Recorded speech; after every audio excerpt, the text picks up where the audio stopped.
Hi! இன்றைக்கி வந்து சிம்பிளாக முட்டை குழம்பு தான். எண்ணெய் விட்டு வெங்காயம் என்கிட்ட சின்ன வெங்காயம் இல்லை. சின்ன வெங்காயம் தான் இன்னும் டேஸ்ட் சூப்பராக இருந்திருக்கும்.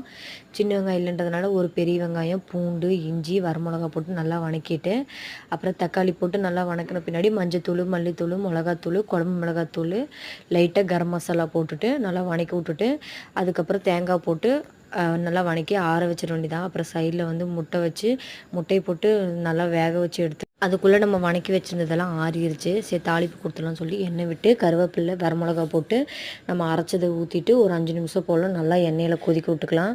கொதிக்க விட்றதுக்கு முன்னாடி வந்து முட்டை குழம்பு மசாலா போட்டுட்டு எல்லாம் நான் குழம்பு கொதிச்சுட்டு இருக்கும்போதே முட்டையை உரிச்சு எடுத்துகிட்டு அது மேலே வந்து ப்ளஸ் சிம்பிள் மாதிரி கீரல் போட்டுட்டு சைடில் கொஞ்சம் கீரல் போட்டுட்டு இருந்தேன்.